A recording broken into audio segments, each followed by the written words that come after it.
watch and see. Yes, Honourable Member for Southern Grenadines. Thank you very much, Madam Speaker. As I rise to make my contribution to this debate of the appropriation bill, I say, great is thy faithfulness, O God, my Father. It could have been, it's bad, Madam Speaker, but it could have been worse. I reflect on the persons from the Southern Grenadines, 5 persons who died during the passage of Hurricane Beryl. But what is worse, Madam Speaker, what is hard, what is tough, is the disappearance of the boat MV Guidance with a crew of 4 on board the same day during the passage of the hurricane, with its captain, Maxwell Burke, Chief Engineer, Mr. Alfred Holder, the chef David Reen, better known as Pecco, and the sailor, Mr. Adrian Green. Madam Speaker, it's a community in pain. You can't, there's no closure because you don't know what has happened. So the families, the community, everybody, every day, as a youth growing up in Canouan, Madam Speaker, sometimes when a boat is missing, you get up in the morning and you keep looking out and you're hoping that sometime during the course of the day or the days, that news will come that everything is all right. And sometimes it happens, other time it's not. And I shudder to think, especially for the families, how they feel trying to cope with this situation. So I offer part of a hymn from the songwriter who says, Eternal Father strong to save, whose arms has bound the restless waves, who bids the mighty ocean deep its own appointed limits keep. O hear us when we look to thee for those in peril on the sea.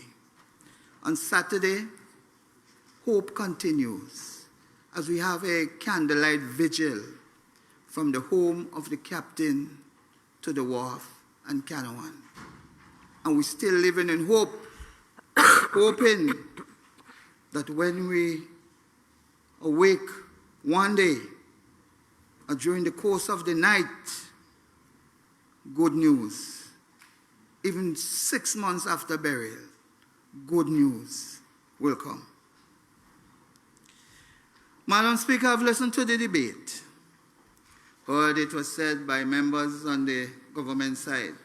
How it is. People getting this, they getting that. But, Madam Speaker, the people are living in pain. They're living in stress. And when they talk their reality. Yes. I'm okay. And the minister, okay?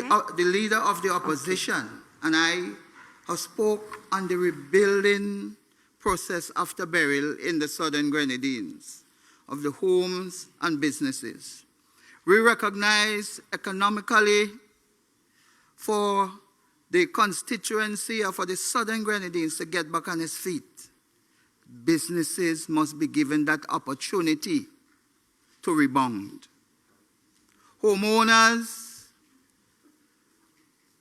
houses or homes must be fixed, and it must be given urgent priority because we must recognize that the needs of the people right now who are in pain, who crying, that they need all the support they can get to get back to where we are.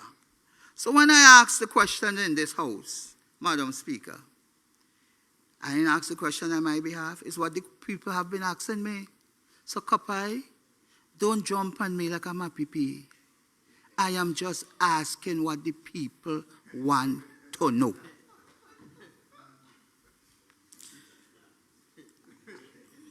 Madam Speaker, just... Kapai, yes. Kapai. Yes.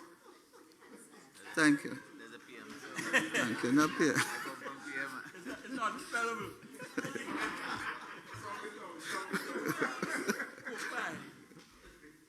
Not compare. Madam Speaker, you know what irks me? When we debated the estimates, I used my example to show what the people of the islands have been going through. How best can you express it by using what you have experienced, similar like other people? And I have heard that,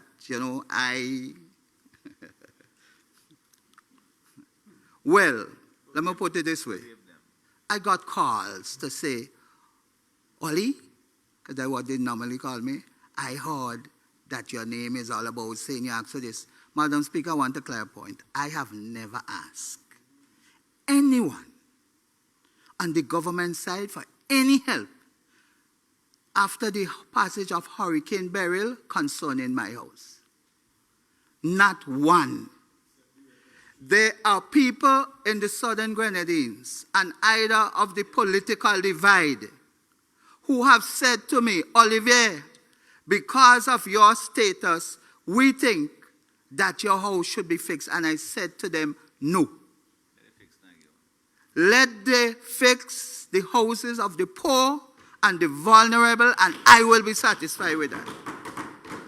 A prominent journalist in this country asked me the same question, and he said he thinks because of my situation it should be fixed. And I said to him, it will be a joy to me if I realize the houses of the people in the Southern Grenadines, especially the elderly and the poor, that they are given that opportunity to fix their homes. I also spoke about a door. I couldn't believe we reached to the lowest to say, I can buy a lock.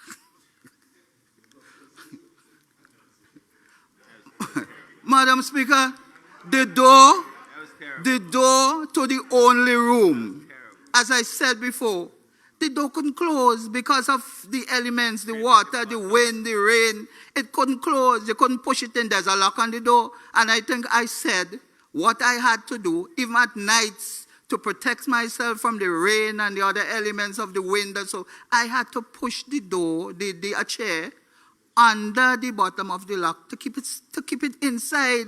So those things, because it was the only door to the house, I didn't believe people would have taken that and make it into something. It's like you're laughing at my calamity. Yes. And I didn't expect that from members in this house. Madam Speaker, I am here for approximately 24 years. And nobody in this house could ever say, I may jab at them, whether personally or otherwise, because it is not within my DNA to behave so with anybody. I don't do that. I don't play that. I don't say that. Don't behave so with me. I have never done that to anybody. I don't want anybody to do that to me. Because my grandmother taught me, don't trade insult to anybody. You just do what you have to do and let that speak for itself. And that is what is important to me. So when I come here talking about the plight of the people in the Southern Grenadines, they have said it.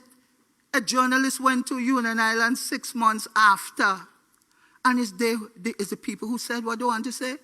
I never put anything in the mouth and tell them say this and say that and say the other. But what I do know, you cannot talk about recovery and rebuilding in the Southern Grenadines unless a particular name is mentioned, Mr. Waste, because he who paid for the cleanup and building up people's house. He didn't donate $5 million to the process. All right. Okay. All right. When you see him, you tell him he lie. Madam Speaker, we must recognize that, yes, we have to rebuild better. We have to rebuild stronger.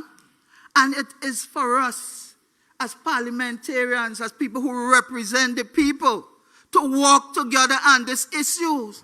Because it is the people who we represent who are suffering on a daily basis.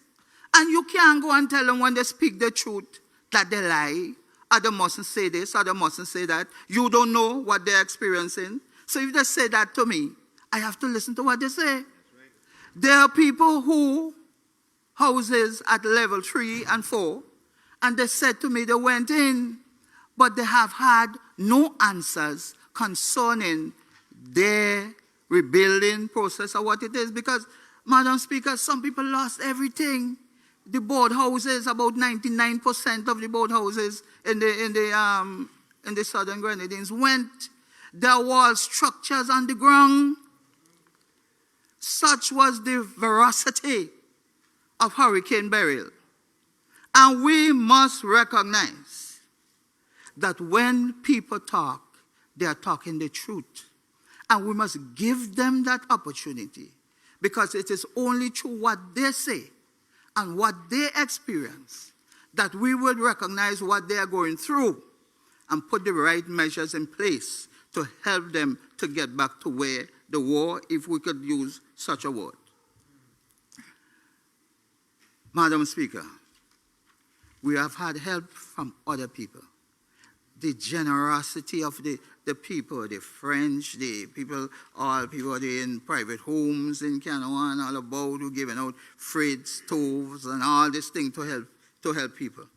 But there are some houses that came from England, and I'm talking from the last time I left Union Island. Some of them are there. 2 pack up by the roadside or by the airport, 1 pack a little further down. And I think it's only 1 that was given out. I think all 5 came to Union Island. But if people are suffering from housing, why are these houses there and not given to people so that they can use to have a better way of life until you reach to the to rebuilding their house? The houses are just there. Why? You must find people who are in need of these houses. And Madam Speaker, I just would like to repeat something, and I want to say it so everybody could hear it. On the political divide, whether Canada either side, Myro, Union Island, there are people who have said and asked me to carry this, carry that, and I said to them, no. No. Let the people who need it most house be fixed. I'm using my own funds to fix my house. I went so far, Madam Speaker, that I'm in the process of requiring a disaster loan so that my house become livable. So don't mock me. Don't do it. I agree that there are some people who could help themselves. I have said to people in the southern Grenadines, if you want 6 things to build your house, go into the organization, the operation, what they're doing. Tell them you have 2. If it's 2 you have. And maybe they will be able to help you with the other 4. And I think that that is reasonable. Madam Speaker, there are 2 categories of persons who I looked at, the elderly and the vulnerable. I know they won't be able to do anything at all to rebuild. So if they say, at this point in time, I have received nothing, could you vex? You can't vex with them, and that is why I asked the question last week concerning what criteria was used to determine how we fix these houses, or who houses we fix first. But Madam Speaker, you will think, as being the representative of the Southern Grenadines, who have walked the island for 5 days on a street. 2 in Union, 1 in Myro, 2 in Canoan, that you would have thought that a responsible government would say, you are in the area where the hurricane has struck, you must have some knowledge as to who to fix, and they deal with you on the basis as, let's work with us, let's see what we can do. And if you don't want to take my information, the names I give you, you could go and check for yourself. That is what, but the whole thing as if it is to put you away from everything so that they will see is we, the government, doing it. You are not involved in no way. For what purpose, I ask? The people elected me. I am the duly elected representative of the Southern Grenadines. So they can say they see him more than anybody else. That's the point. Madam Speaker, a couple days ago, the people of Union Island averted another disaster. In the area of Chatham, I know you probably would have been there before, there was a bushfire. It almost crept into the protective area where we have the gecko, the Union Island gecko, the lizard that has been protected. I am heartened to see that the Ministry of Agriculture, I think, they will be doing an assessment as to see the damage done to the area and how it's affected the gecko, because the area was severely damaged in terms of the forests and other parts like that.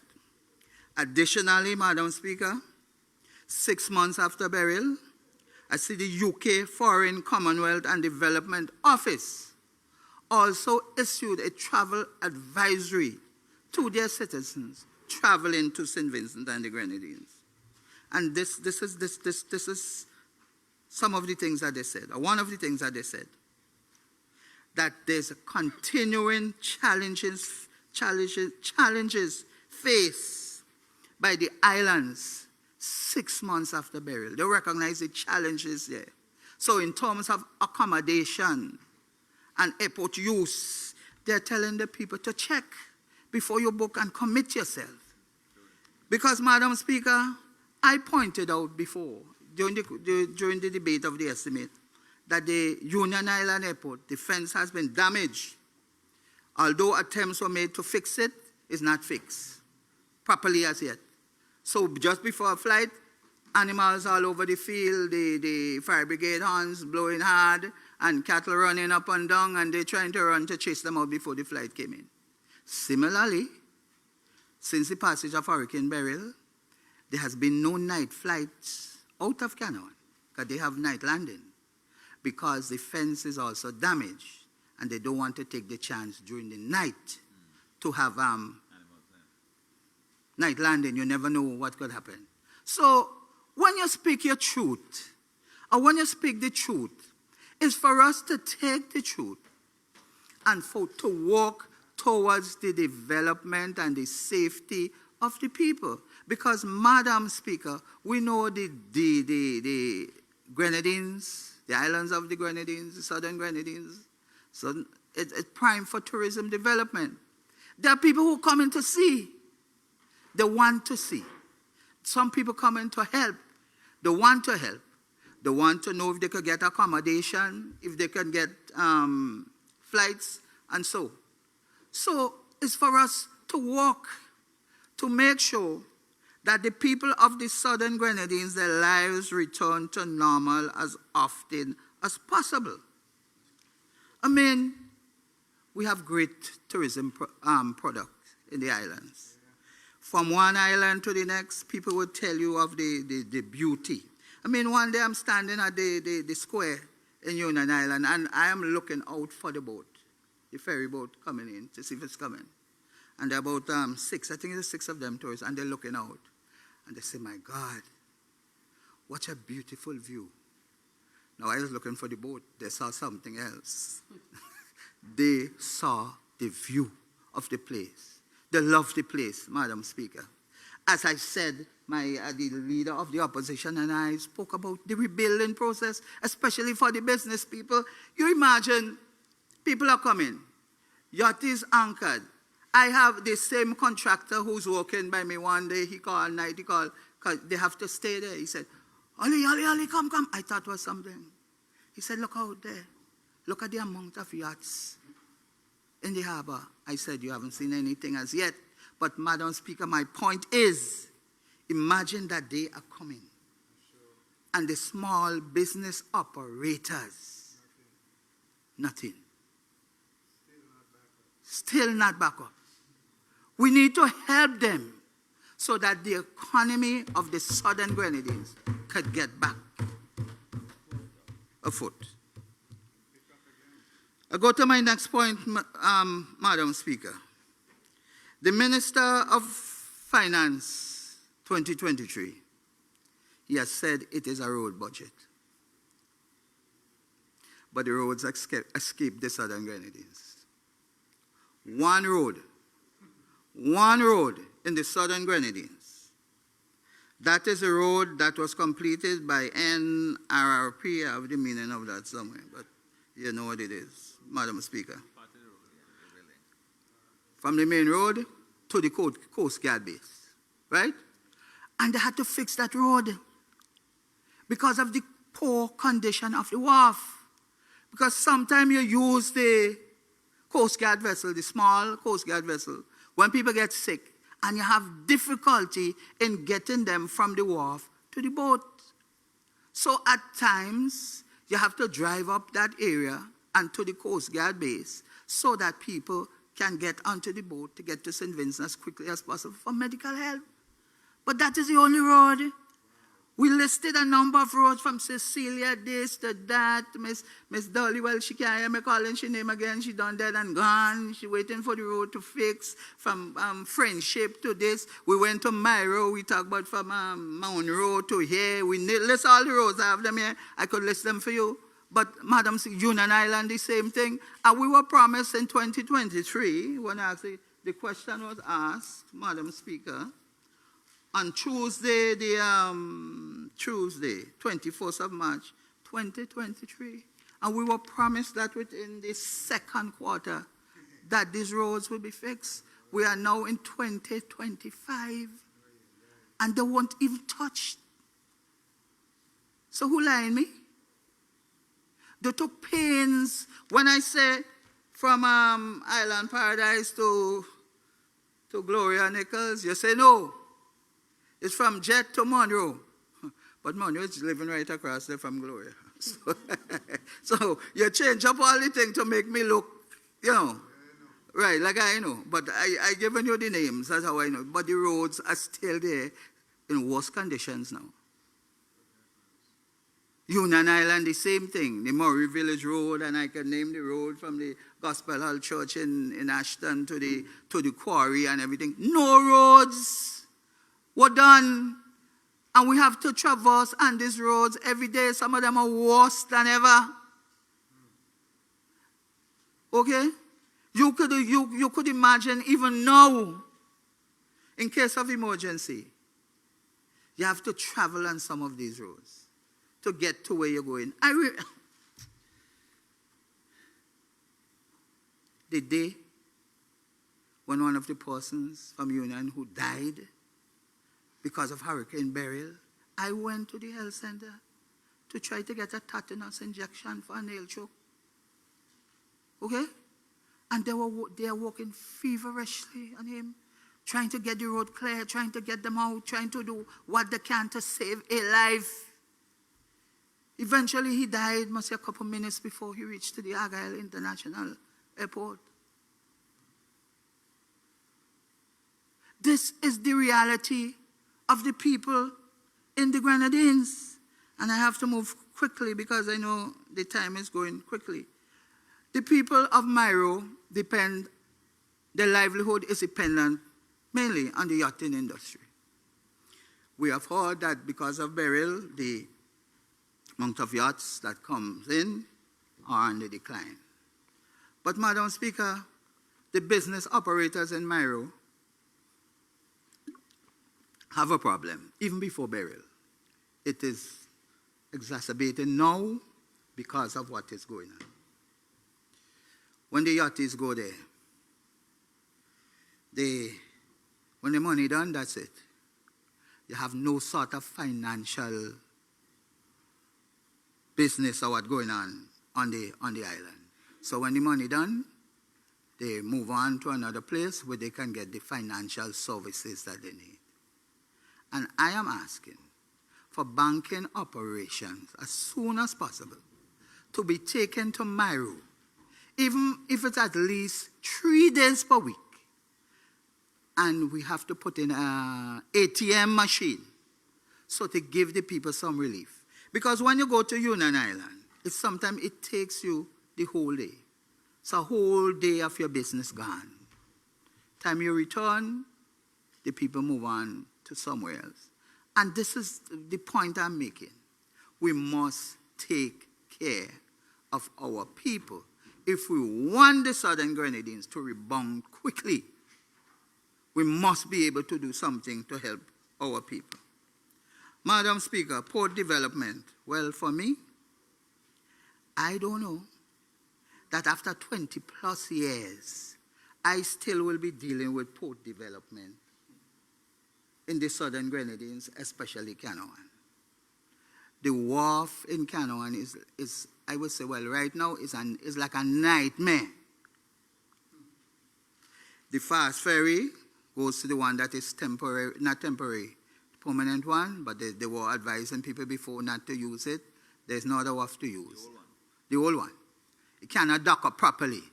Sometimes you have to jump on a tire to go here, jump on a tire to get onto the boat, jump the thing to come off. The other one, boy, Madam Speaker, I would like you to come Canouan, but I don't want you to come on the fast ferry. I want you to come where you could use the other wharf. And that day it must be raining.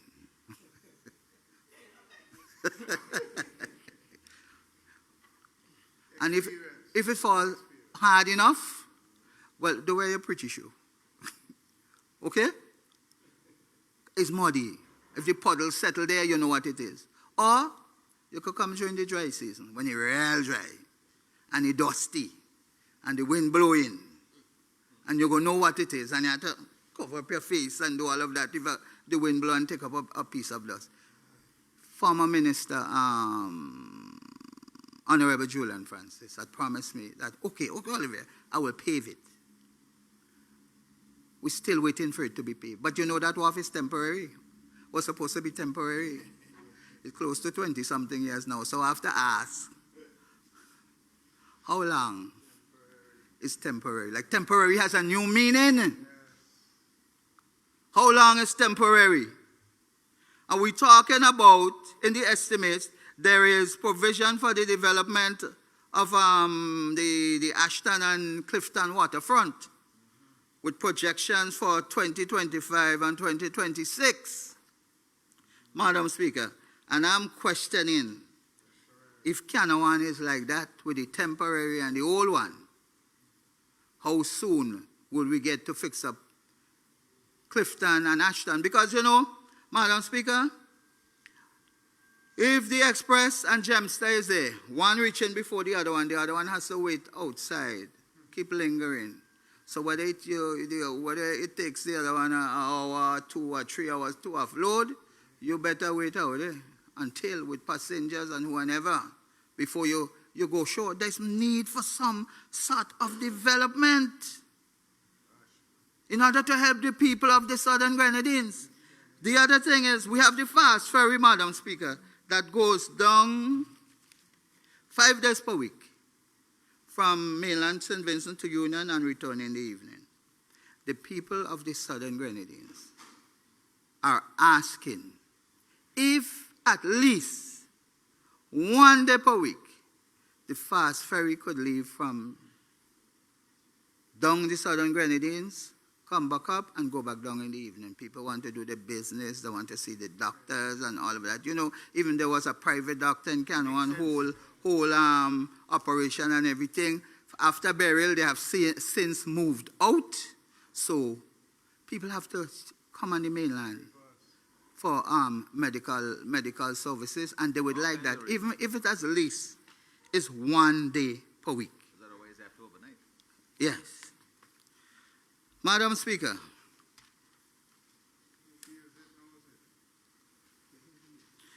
we talk about the cleanup of the islands. Yes. But do you know, in Myro, yes, the major, bigger galvanized and other debris and so is gone. But if you go to Myro now, they could take you to various spots on the island where the cleanup is not completed, because I heard who they left to do the final cleaning hasn't done so. They left, the island needs cleaning. Apart from that, if you had proper garbage disposal, collection, transportation on the island, then things might have been better. There's not that. There is need for us to implement a proper garbage disposal system on the island of Myro. A couple years ago, somebody showed a picture of the dump site, and you couldn't believe that that was it. What they're using for a site anyway? Garbage thrown all over the place. And the tourists are there, and they're the ones who took the picture and showed it to people on the island. They had to run to try to see what they could do to make it look manageable and clean. There's a need for that. It is time for garbage disposal. What is the proper word, Mr. Cummings? To reach to the island of Myro. Solid waste management. You must have it on the island. Myro has come so far in terms of development. And its people are independent, they're resilient, they're hardworking, they use the resources in whatever way they can to sustain themselves and to earn a livelihood. And it's time we give them the chance to do so in a clean environment. The hyperbaric oxygen chamber. It was proposed in 2003. I had asked the question. The minister told me that you had somebody who was already given the contract. I think it's out of England, and I haven't heard anything since. So I'm asking for them to clarify what is happening. Is it on? Is it not on? He had talked about the training of personnel during that time. Are they trained? Are they in training? What is happening? Because I know people in Union Island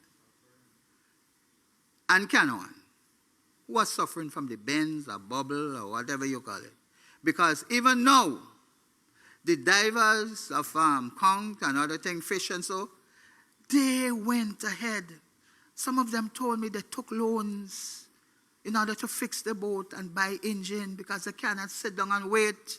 They have to earn a livelihood. They have children going to school, whether in Union or mainland St.VINCENT, and they have their homes to rebuild and everything. So you don't know in the hustle of day-to-day living what could happen again, and that will be another disaster in itself. Because they have to leave to go to Grenada. And Grenada itself is suffering. Also, the small islands of Grenada from Hurricane Beryl, Carriacou and Petit Martinique. So, Madam Speaker, we need to get this under control. Now, I have to say to the Minister of Education, are you talking about in 1990 and what they did and what they didn't? I want to inform you. In 1998, I began teaching. And 4 months after being in the classroom, the New Democratic Party came into office in 1984. And they went on a drive throughout St. Vincent and the Grenadines. The lecturer came to Union Island. And it's through that process I entered the St. Vincent and the Grenadines Teachers College. And the numbers then were increased drastically. I mean, I have a big improvement in terms of the people who go into college. I think then the group I was in is N1 and N2, and it is either 40 or, yes, N1, N2, hello? 19, 88, yes. That's the time I went to college, 1988. During that time, great intake. 88. College. Not you, college. Great intake for teachers because the NDP then recognized that every dollar spent on teacher improvement goes to positive student outcomes at that time. And it was not only for that year, it continued for several years because they were trying to improve the teacher and student ratio and to bring improvement to the education system which they met in shambles. Honourable Member, you have 10 minutes remaining. 10 minutes? Yes. Okay, well, I will do some education matters. Madam Speaker, it is very important that the education system create multiple pathways of success for the varied ability students at all levels. In fact, I want to quote the Eastern Caribbean Central Bank, Mr. Timothy Antoine, who said that he is deeply concerned with the obsession on subjects rather than skills. He said he found it difficult to accept that we can go about bragging who got most subjects in our schools and not worrying how they connect with the labor market and what these students are going to do bright as they are when they finish school. I heard the Honourable Minister of, what it is again? No. Yeah, housing. Talking about burial exposed us, and he was encouraging a number of, he was encouraging young people to go to the center, go to this center, go to that center, go there, learn a skill, because in some places you only have one of this and one of that and one of the other. My suggestion is, if we were doing that when we in the New Democratic Party said, put the skills in the secondary schools, you have less dropout, they can learn up to level 1 and 2, we would have been in a better position today regarding the skills needed to move this country forward.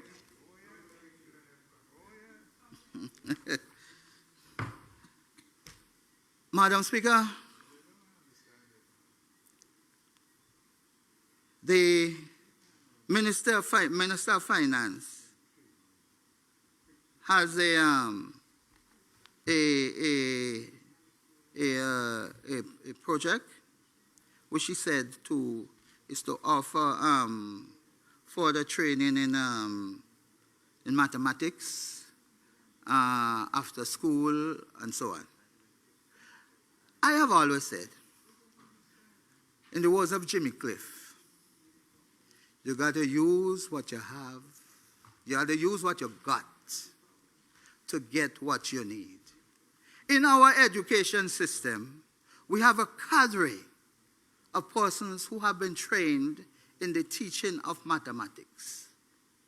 These teachers can be used to assist others. You apply them mainly to go to the schools, work with the teachers in order to help them and to show them different methods used in the teaching of mathematics. We also set up the technology right. So if you can't go to the school, you can make your interjection through the technology, if it's set up properly, dealing with one school to another. Teachers liaising with one another. But he said it is for grade 4 and 5, and for grade 5 and 6, and for forms 4 and 5. We in the New Democratic Party, we are saying it must start before that. Because when we look at the diagnostic test for 2023, we will see in mathematics at grade 2, 22% of the children at the critical level. And if you put the critical and the developing competence, because the developing competence say they have limited skills, it is at 51%, grade 2. when you go to grade 4, the critical is at 55%. And when you go to developing competence, it's at 83%. We must tackle it before that point in order to make a dent. We can't wait until they reach there. It must happen before that. And there's some teachers who must be employed, Madam Speaker. Now, people already leave teachers' college. We talk about retooling, and we talk about giving people the chance to learn and to get all the necessary skills, upgrade themselves to help our children. We have teachers within our system who have gone to university with a first degree, master's, doctorate, whatever in mathematics. We must use these people. Go into the various districts if you want to divide them as that, and help to impart the skills that are necessary to move our education system forward.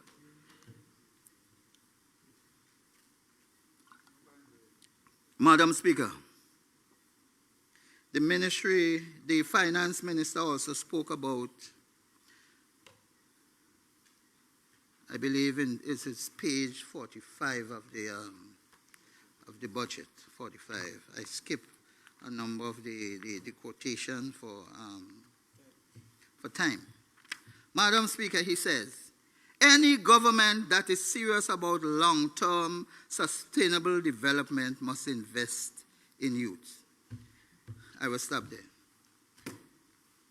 In 1998, under the auspices of the then Governor General, Sir Charles Antrobus, there was a vibrant Grenadines netball tournament had started. It wasn't semi-professional. It was just giving the young people of the Grenadines the opportunity, the young women, to play the sport that they love. Madam Speaker, and it did wonders. There are some people who got onto the national scene. So much so, some of them went on to play for the national team. There are people who never played netball in their life. I see them on the court learning to play netball. Madam Speaker, you know what happened? 1 year after this tournament was being so successful and helping people, and it was done through the Ministry of Sports, the government stopped the funding to the tournament. The same young people you say you want to invest in now. I remember he wasn't the leader of the opposition then, but he and I pleaded for them to continue because it was right in the middle of the tournament, you know.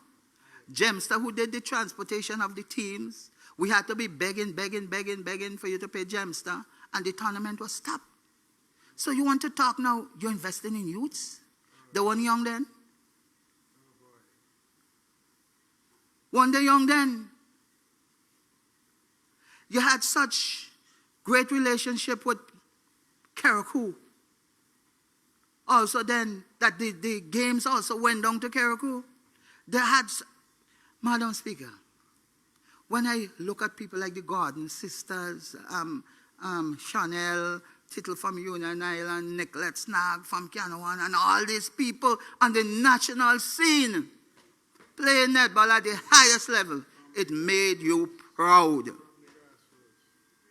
And as Senator John has said, from the grassroots, and they were coming up. And I must thank the Foster sisters, Joan and Thelma, who at that time took the program to the people.